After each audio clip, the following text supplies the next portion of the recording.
Good afternoon. Can everyone hear me okay? So we have a few people in the session. Wonderful. My name is Christophe Ringer. I serve as, I teach ethics and society at Chicago Theological Seminary, also a minister in United Church of Christ, and really grateful to be here. And want to first say thank you to Reverend Womack for the invitation to share with you for a little while. And I hope to, later on this evening, I'll do a more formal book talk. So I wanted to talk about necropolitics in general, and then to have some dialogue about this moment that we're in. So, and please feel free to, if there are questions that you have, please use the chat. Again, I think I love being in dialogue with folks. So first, I just wanted to say that we are living in an apocalyptic moment.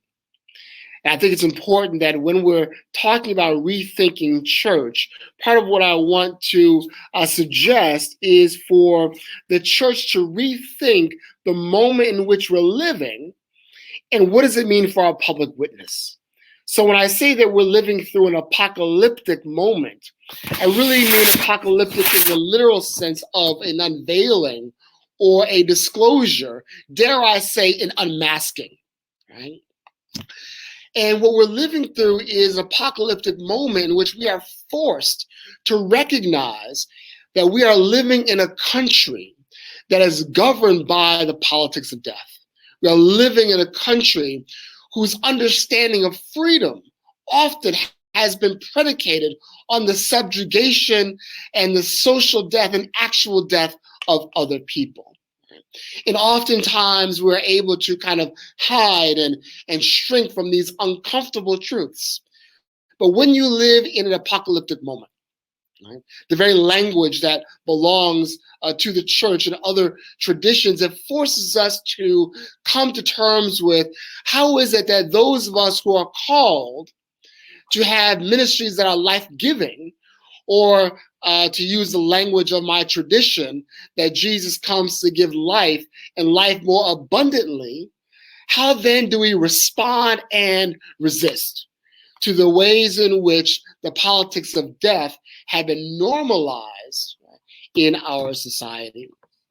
It is also worth remembering that the word pandemic is related to pandemon, or all the demons.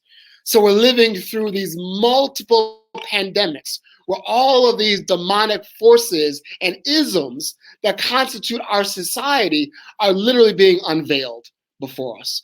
And we are entailed in it. Okay? So I want to kind of, as an example, start off with an uncomfortable fact. We have lived through not only this pandemic or are living through it, but also the uprisings and the ongoing move for racial justice and the movement for Black lives. But I want us to consider that George Floyd survived COVID-19, but he did not survive American policing. And just to sit with that, right? What does it mean that he survived COVID, but not American policing? And so what it points us to is that the social inequities and the structures of social injustice that produce social problems and social ministries, largely policing in America is about managing those problems. Managing problems that we produce through social injustice. Right? Making sure that those problems don't reach out into other neighborhoods. So that's what I mean when I talk about confronting the politics of death that are rooted in our culture. How else have we seen the politics of death in this pandemic? I want to suggest to you that we've also seen it in the way in which we have also normalized the imposition of sacrifice while withholding solidarity. We have valorized essential workers while withholding living wages. We have valorized healthcare workers while disregarding their medical advice.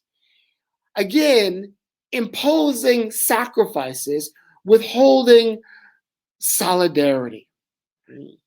And we have seen this time and time again that the social contract, what should be a social contract, is not. It is really a kind of racialized contract of social death. And the church, I believe, is called in this moment to respond to that. And a little bit later, I'll talk about some interpretive strategies, right, for thinking about scripture in that work. But I also want to argue today that part of our response calls rethinking our public witness and developing a public theology, a way of talking about God in public life. And by public witness and theology, I mean a way of critically reflecting upon society from the standpoint of our ministries and our traditions, ways that help us to make sense of social patterns in our society, as well as our cultural practices.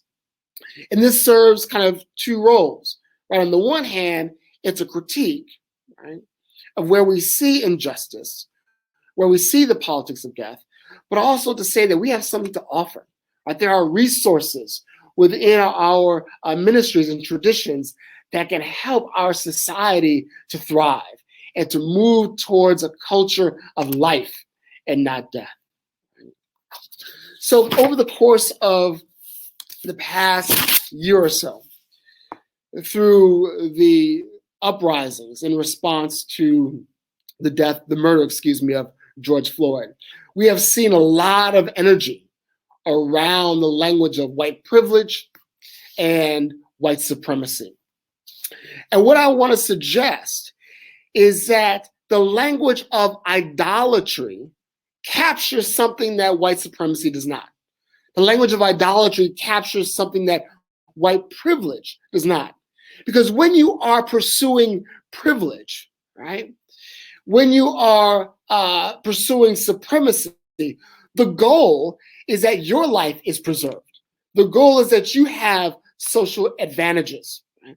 But what we're seeing in the midst of this pandemic is that people are pursuing forms of privilege and supremacy that bring sickness and death to their own communities and the ones they love. That's not a matter of privilege and supremacy. That is idolatry. It is the deep investment in whiteness, right, that brings about sickness and death. More importantly, idolatry causes us to misunderstand who we are. It causes us to disavow our forms of interdependence, the ways in which we need to lean on one another, our collective life. So idolatry has all kinds of pernicious effects. And it's easy to think that the language of idolatry is somehow, that's kind of older language, it's too churchy. But we've got to say, wait a minute, this actually describes something that is happening in the world. Another way of rethinking our public witness is that many of us grew up in traditions that talked about being born into sin and shaped in iniquity.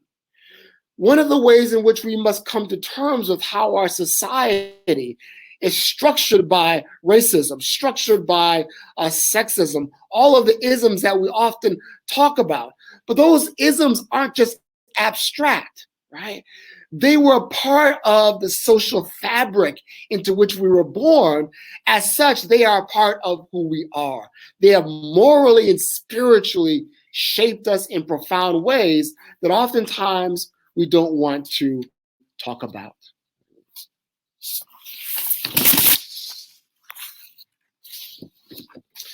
So I want to talk a little bit about the dynamics of idolatry. Part of what idolatry does, it is a way in which we invest ultimate meaning, right? Meaning reserved for God, ultimate allegiance, allegiance reserved for God. It is an investment that we think, right, will address the vulnerabilities of life, that we think it will eliminate ambiguity, to refuse corruptibility. It is a way of engaging in things of this world in a way that breeds what we call an attachment, an idolatrous attachment. Now, anything can become idolatrous, right? We can become attached to worldviews, social movements, even religious traditions in ways that are idolatrous. But idolatry comes at a huge price. It fools us into thinking that we're invulnerable. It fools us into thinking that we are not fallible.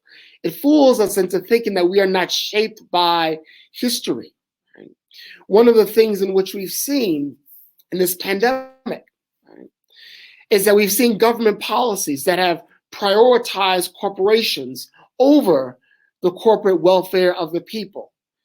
Right? Cultural practices that have politicized mask wearing as some kind of affront to personal liberties. Stay-at-home orders described as tyranny. Just to give you one example, in a speech at Hillside College, a former Attorney General William Barr stated, quote, "Putting a national lockdown, stay-at-home orders is like house arrest. Other than slavery, which was a different kind of restraint, it's the greatest intrusion on civil liberties in American history." Here's someone who has taken life-giving practices and interpreted them as slavery. So here is a key point, right? That in America, there is a long history of a certain understanding of freedom that is still with us. Oftentimes, we describe freedom as either the absence of restraint or the freedom to pursue one's goals, right? One's visions, the good life that one wants for oneself. But there's another understanding of freedom. There's a long history in America that is still with us, and that is freedom to subjugate someone else. A freedom that is dependent upon the denial of freedom to someone else. More importantly, freedom that is dependent upon the social death and sometimes actual death of other people. This is what we have normalized, what has been disclosed in this pandemic. That this understanding that there's a population that is okay with their freedoms and liberties being dependent upon the deprivation and the subjugation of other people.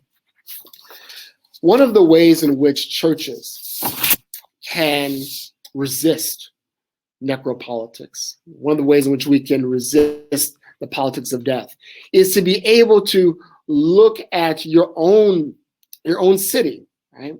Your own state, within the nation. Where do you see assumptions in public life regarding who can be redeemed and who cannot? Where do you see assumptions being made about populations that it's okay simply to write them off, that whatever problems that they may be struggling with, they cannot be restored, redeemed, that the only thing we can do is to either punish them or try to contain them or discipline them? And let me give you an example that I discovered in my own research in this area. There was a time in American history when orphanages were not open to Black children. The orphanages were only open to white children. And Black children who could not find a family within the community, because the orphanage was not open to them, they went to the asylum. And they went to the asylum until they were 18 years of age. I give you this example from history to say, as an example of how we can look at social institutions, right, and how sometimes social institutions can be predicated on, can be based upon some people having the capacity to be redeemed, and some people are simply written off. Other people are simply unredeemable. So part of the moral witness of the church is to say we cannot look at entire populations and simply say they cannot be brought back into society, that they are unredeemable. That is a witness against the politics of death. Right? I want to give another example of why these kinds of representations are so important.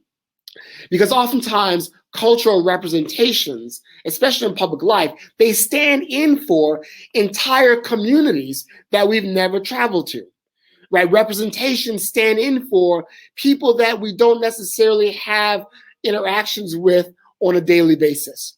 So it matters how we represent people in public. It matters how we talk about communities, because it's not just mere talk.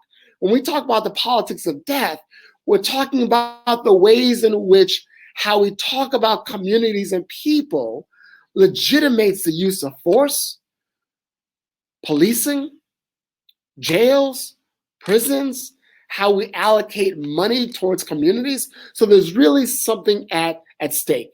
I want to give you just one example. I'm going to share my screen.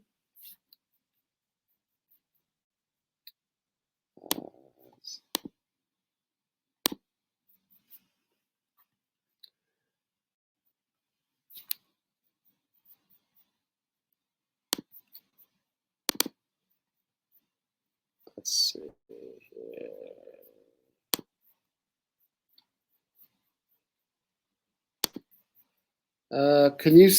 Let's see.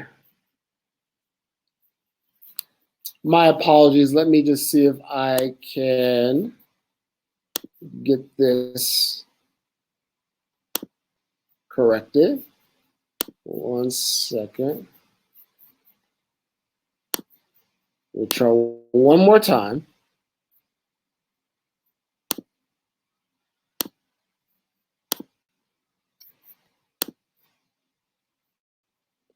All right, let's see. And can you see that? Great, thank you.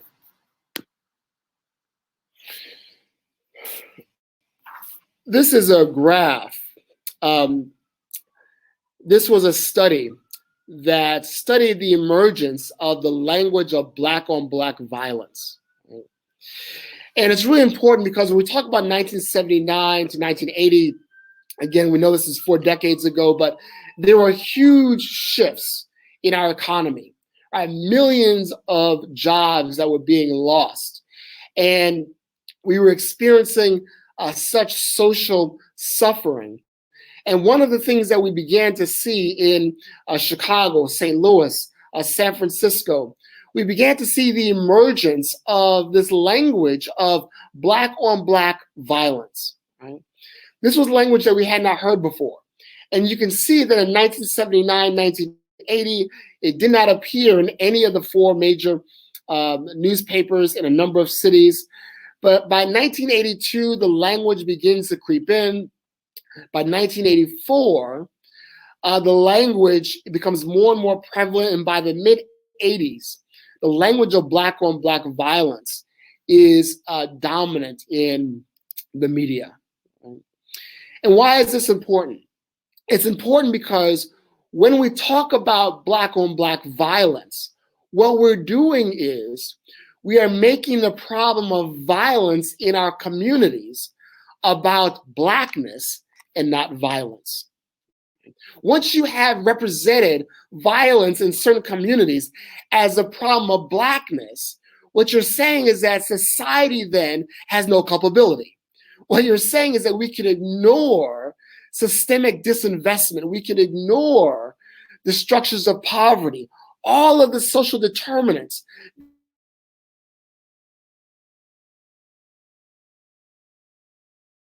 Crimogenic conditions, we can just ignore that.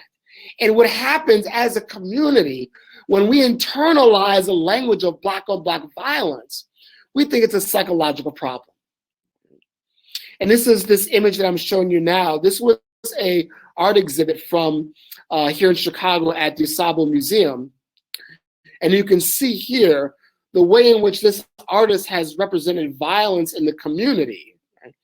It's assuming that we are the Klan, right? That we are doing it to ourselves, that this is a psychological problem, that Black people are somehow damaged psychologically and culturally, and that this is our fault. Right? Another image from the same artist. And so what's interesting here is notice how these images allow you to just disconnect, right, from the social world. You can disconnect from the question of injustice. And you can render this completely cultural and psychological. It reinforces a long-standing pattern that Black people are damaged, we are culturally and mentally inferior. And once you put that in place, it allows structures of governance to either focus on punishment, containment, and assuming that we are not fit for civil society, that we are not fit to participate in the structures of governance. So again, part of the moral witness of the church in this moment is to be very discerning and to be critical about how our communities are being represented.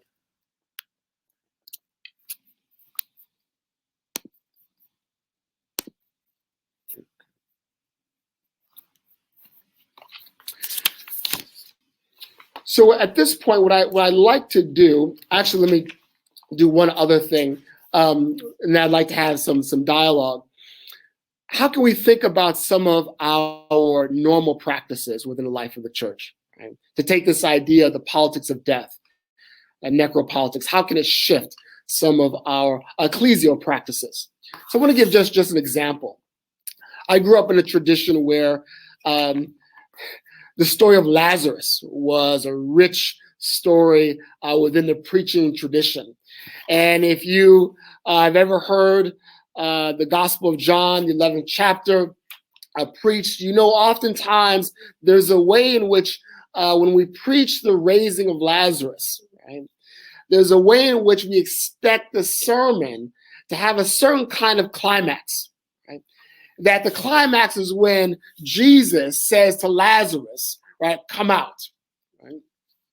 Are y'all with me? Somebody just say something in the chat.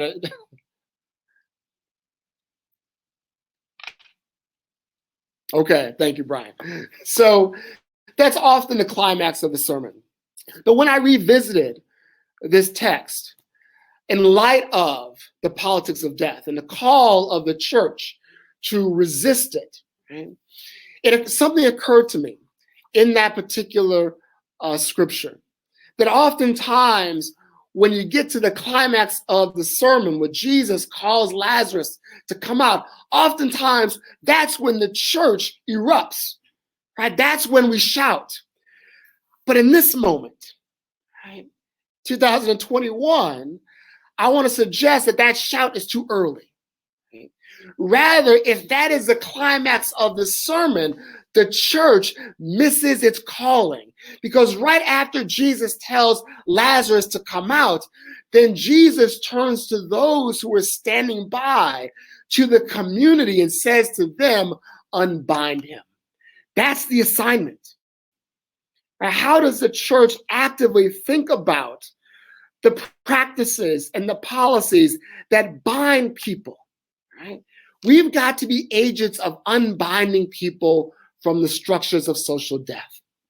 And that can happen in lots of different ways. Like we can develop ministries that can walk with people who are formerly incarcerated and walk with them and look at all of the barriers, look at all of the social practices and policies that are attempting to bind them from experiencing new life. So if we take that scripture as kind of the foundation for our calling, we are laboring with God in a powerful way. We're still dependent upon God to do the raising, to bring about new life. But the call of the church is to help unbind people. So I want to have a little bit of dialogue at this point, just about thinking through, right, this moment, this apocalyptic moment in which the structures of social death and the politics of death are being unveiled, and to talk about different things we might be able to, how we can resist that within the life of the church.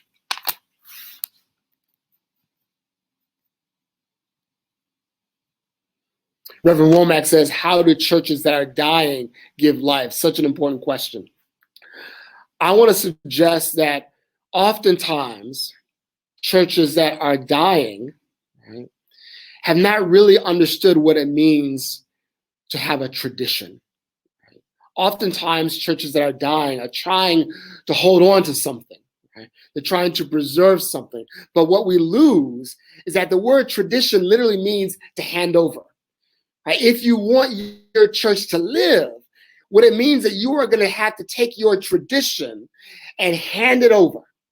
It means making some hard decisions. It means trusting the people that you are handing it to. It means moving out of the familiarity of routine and figuring out what is your calling in this moment. I think churches that are dying oftentimes have lost touch with the gospel itself. We have lost touch with the idea that we are called to be agents of life. And the question then becomes, where is that particular church needed? Right? And so I begin with the assumption that even churches that are dying, somebody needs them. Right? That there are resources within that congregation, that there are individuals within that congregation that have love to give, that have insight to give, wisdom to give. Right? One of the things I experienced when I was a pastor was when you talk with members and individuals in the community, retired pastors, oftentimes there is a fount of wisdom, and it even allows you to understand some of the dynamics that are happening in community because they've seen these things before. Right? So I begin with the assumption that churches that are dying, that their fate is not inevitable. That new life, right, comes with accepting the fact that they still have a call on who they are as a congregation.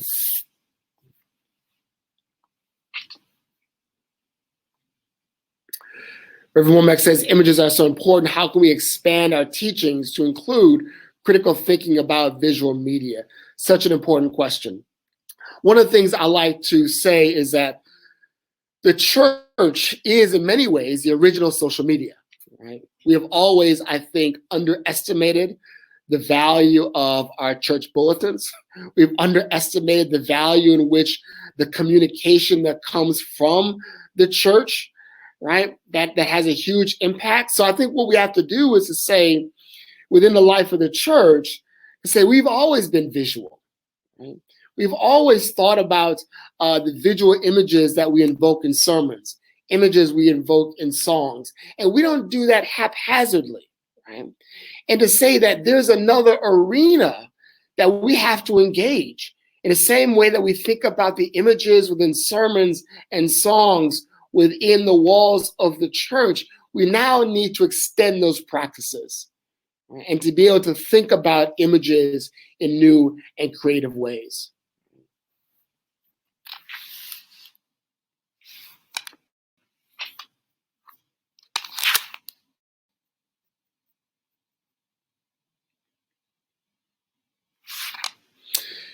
So in thinking about transforming public theology, thank you for that question.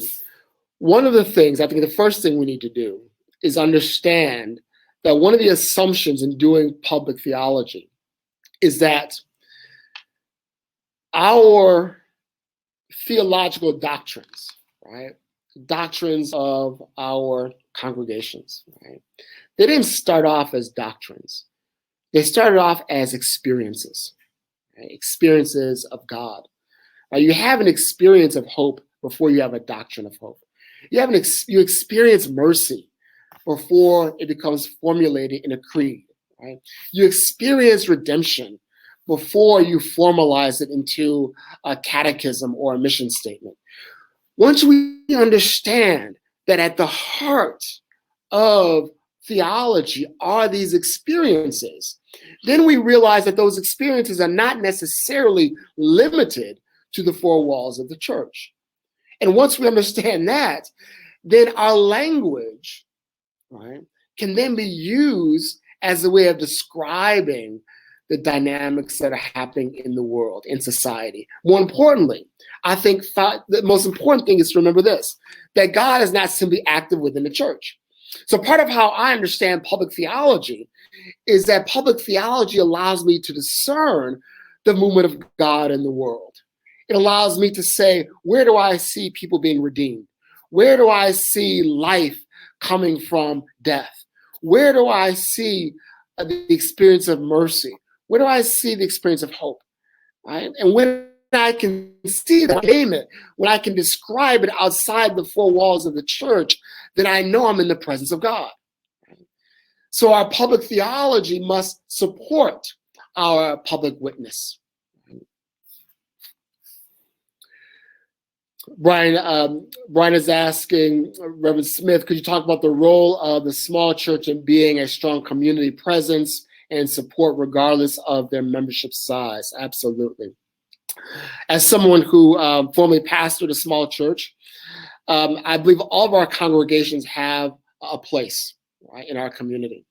And there are ways in which there are things that large churches can do, but there are things that small churches can do that large ones cannot. Right? And so there are benefits and burdens that come with each. And I can tell you for a fact that many pastors who are pastoring small churches, they are providing pastoral care to those who attend mega churches. Right? So I don't see small churches and large churches as these completely separate kind of movements. Within the community, there is what I call continuity of care, right, in the life of the church. Right? So small churches can provide certain kinds of what I call up close and personal forms of care in ministry that I think is so desperately needed. Right? I think there are ways in which smaller churches can also be strong community advocates. Sometimes it can be challenging for, let's say, a very large church where the mayor is a member of the congregation, certain kinds of public officials are members of the congregation. Sometimes your advocacy and activism can be challenged, right, by that, because the people that you may have to speak truth to power to are also your members. So sometimes smaller churches can have a huge impact in terms of advocacy and activism. Also, small churches can begin to cultivate partnerships, right, with other nonprofits in the community. I think smaller churches can really be a catalyst for thinking about different kinds of webs of care. And once you begin doing that work, that's another way of actively resisting the politics of death. I see my president is here as well. Thank you, Dr. Ray, for being here.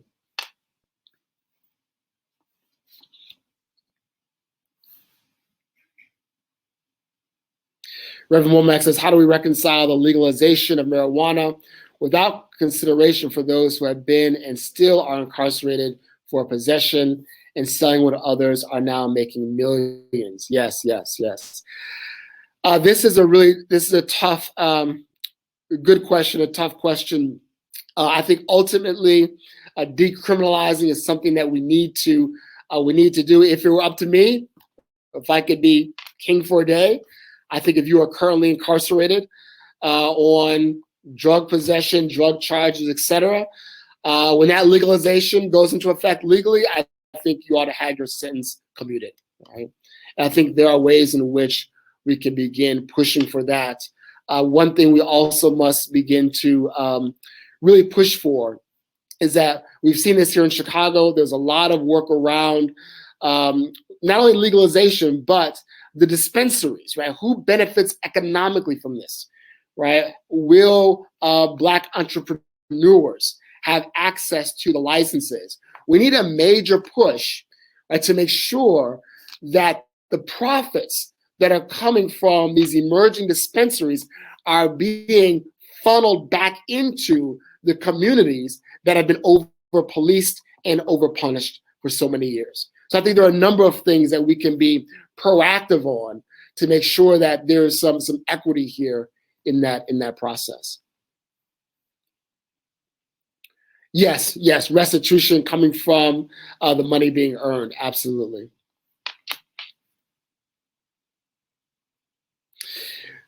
President Ray says, how do we use the idea of necropolitics to help us understand so many of our young men who don't plan to live beyond 25, and thus their lives as a walking dead, and treat other young Black folks as if they are the same? Such an important question. I think if churches begin to take necropolitics seriously, right, then we can begin to understand why there are certain populations that not only do they not see themselves as living beyond 25, but they understand that they are not valued by society, right? That they have embraced, right, death as their future. Right? And I think we need to hear from them, right? We need to hear from them. We need to hear their pain and their perspective, because it's important. One of the things that I've always said is that when you have cycles of violence, right, that we've been struggling with for decades now, that's not something that is meaningless or mindless. Sometimes in communities, we have this, in the life of the church, we talk about senseless violence, right? We have to come to terms in which that violence is a way of making sense, right? That violence is a way of making sense of their world. And I think that takes some deep listening, not only kind of advocacy in terms of social justice, but also that deep listening as to what people are living through. And we've seen this also with the pandemic. Right? There are communities that rightly feel, why do you care about us now? Right? Why are you trying to get us to wear the mask now, when before we've been living with so much death? Why now are our communities of such concern? And the reality is that we're concerned about those communities now because that death can now spread to other communities, right? So I think we need a major push to figure out how can many of the young Black men in our communities, right, feel as if their life is valued, right? And I think that churches can really use necropolitics as a framework, right, for understanding why such death is taken for granted. Right? And I'll share just a brief story, if I could, and I'll come back to Reverend Womack's question. Part of why I'm in ministry today, part of why I even chose to go to seminary, I'll never forget being at a funeral for yet another drive-by shooting. This was early 90s.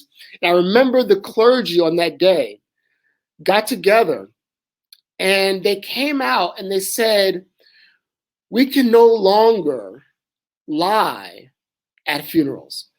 And I remember being stunned, right, because I didn't know what they meant. But then they went on to say, we have to stop standing in front of these caskets and saying that God brought them home, when the reality is that, no, they should be alive. They should be living. Rather, they were shot by somebody who should have cared for them and been their brother. Right? So that was a transformative moment for me, because it said to me that we can actually be honest within the life of the church. We can actually talk about these social problems and not take this pervasive experience of death and dying and just project it onto God. Reverend Womack says, how do we understand Black people being asked to forgive white people when they commit atrocities versus white people seeking justice when Black people are the perpetrators. We have a long road in understanding forgiveness in our society. Right? To use the kind of language of weaponization, if you will, forgiveness often is wielded, right, as a weapon in some ways to reproduce not only social injustice, but racial injustice, right? And part of what happens is that we have normalized too often the idea of guilt, right, without repentance, right?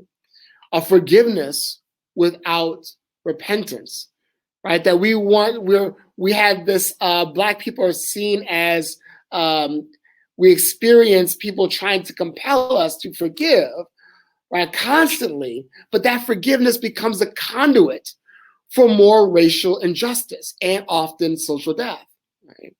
So I think we really have to work towards normalizing repentance, right, which is a change of mind, a new direction, rather than forgiveness. And we need to say to those white people who will immediately invoke forgiveness to say, wait a minute, right, hold on. Right? The way in which you're talking about forgiveness actually reinscribes the problem. I think oftentimes within Black churches in particular, that can be a difficult message, right? But I really think we need to look at the ways in which the politics of forgiveness gets preached and taught in our communities. Yes, so the Puritan origins of how we understand punishment, and I'll talk more about that, the book talk later on this evening as well.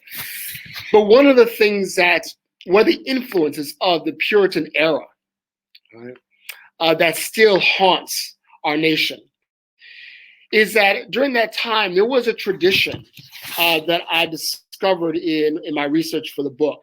And this tradition was a tradition of what we call execution sermons. These were sermons, and I want to kind of paint the picture here a little bit. You have to imagine someone in chains, right, who is condemned to death. Standing next to this person is a minister. And the minister gives a sermon to be able to theologically interpret the meaning of this person's death for the broader community. So that was the role of execution sermons. And when you look at how those sermons were structured, part of it was to bring an awareness to everyone that they too participate in the fallenness of the world, to try to bring them to God, to accept Jesus Christ. But the assumption was that the will of God pervades all of society, right? And that the criminal is someone who, having been given a foundation within family, was then seen as a kind of disobedient child, needing to be punished by the state. And part of what we get from that is a long kind of history of thinking about the state in theological terms as doing the work of God through punishment. But something else about these execution sermons is even more disturbing. And that is, when the offender was Black, there was another message given by these sermons. And that message was, this is what happens when Black people seek freedom. So right there in the Puritan era, right, in these execution sermons, what you see is the idea of Black freedom being woven together with Black criminality. And what we get then is a long history of criminalizing Black freedom and criminalizing movements, social movements for freedom. And so these sermons basically said to the community, right, that Black people should be happy in their state, because if we desired freedom, we could not handle it. Right? We did not have the capacity to be free persons, and that we would end up committing crimes.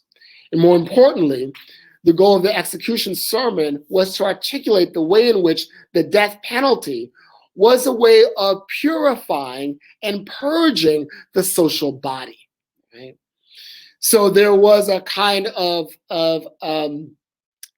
there's a kind of an atonement theology that's happening, right? That the practice of death, the practice of the death penalty in particular, was a way of cleansing the social body. Right? Something else about these sermons was interesting as well. They were part of popular culture. What you have in persons such as Reverend Cotton Mather is that they would go visit a person who was condemned, right? Prior to the execution sermon, they would visit this person, allow them to give last confessions, etc. And their conversation, as well as the sermon, was bound and it was published and it was purchased by the public. And so it's difficult for us to imagine this, but imagine that your last conversation with your pastor and the sermon by the minister is put into a book form and it's purchased by the larger public. The reason why this is important is that this is a genre of literature that has been neglected, and it emerges at the same time that we begin to see the voices of Black people autobiographically in print. In other words, you have a moment in which the public is beginning to read, right, the inner thoughts of Black people, but reading them after they're dead. So the normalization, right, of Black death, right, is right there at the heart of not only American history in terms of, slavery, Jim Crow, et cetera, but right there in our religious understanding, right, through these execution sermons.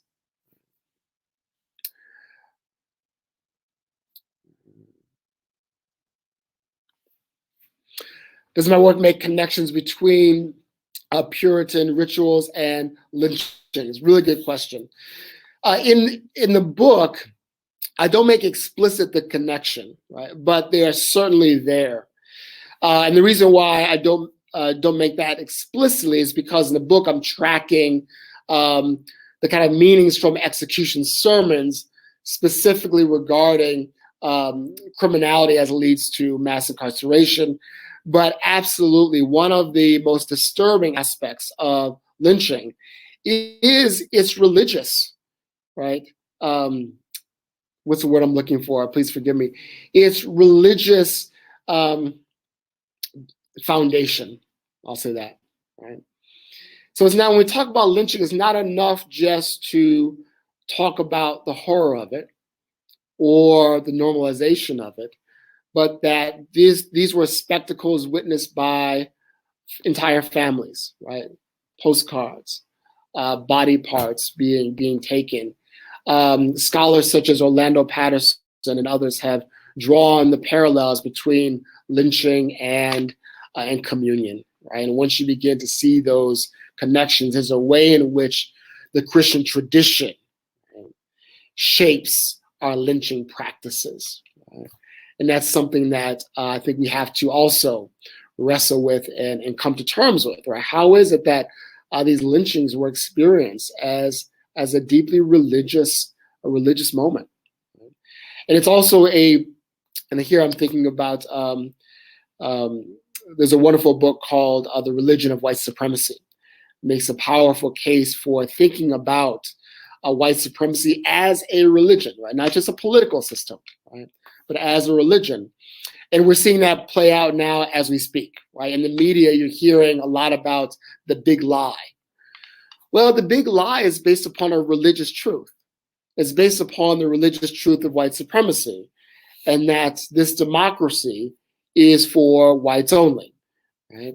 So once you understand that religious truth, right, then you understand what legitimates and motivates every single effort to overturn the election, right? And so our inability to wrestle with the religious truth that is masquerading as a lie, it hinders, right, our ability, I think, to actually come to terms with this moment.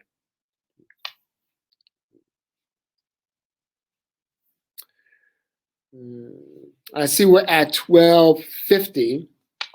First, I want to thank you so much for your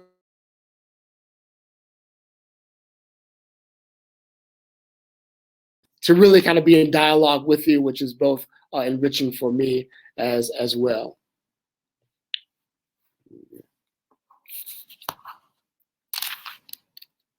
Yes, and at 5 p.m. Eastern, 4 p.m. Central, I believe will be the book talk. And again, I'll kind of trace that line from execution sermons to mass incarceration. Let's see.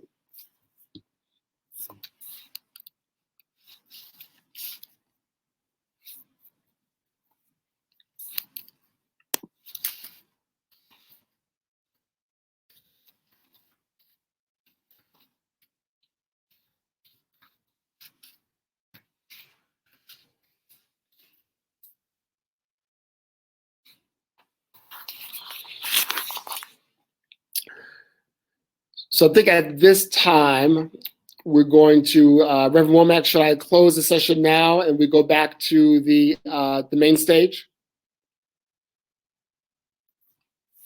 Okay, all right. All right, thank you so much again. Thank you.